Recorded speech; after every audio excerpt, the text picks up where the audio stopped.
जलगांव शहर को हिला देने वाले चर्चित एमडी ड्रग्स मामले में अब प्रशासन ने सख्त रुख अपनाते हुए एक बड़ी कार्रवाई शुरू कर दी है।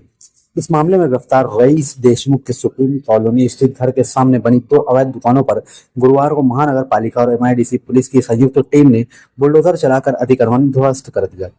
एमडी ड्रग्स तस्करी मामले में एमआईडीसी पुलिस ने अब तक 6 आरोपियों के खिलाफ मामला दर्ज किया है। इनमें से 4 मुख्य आरोपियों को गिरफ्तार किया जा चुका है, जबकि 2 आरोपी अभी भी फरार बताए जा रहे हैं। जांच के दौरान सामने आया कि कुछ आरोपियों ने अवैध रूप से सरकारी जमीन पर कब्जा कर निर्माण किया था।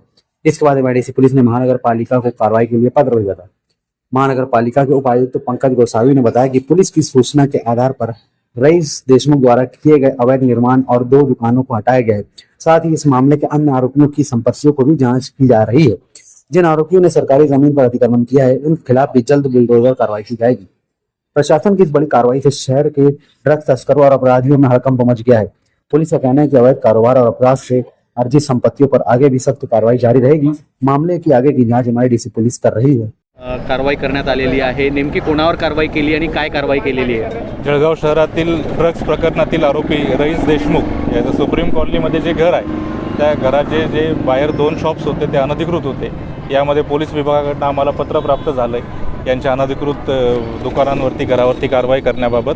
त्यासाठी आज एमआयडीसी पोलीस स्टेशन व जळगाव महानगरपालिका यांनी एक जॉईंट ऑपरेशनमध्ये त्यांचं अतिक्रमण काढलं। कशा प्रकारची ही कारवाई करण्यात आलेली आहे? या कारवाईमध्ये जे अनधिकृत बांधकाम आहे ते पूर्णपणे काढून टाकण्यात आलेलं आहे। आज रात्री कारवाई नाही होणार।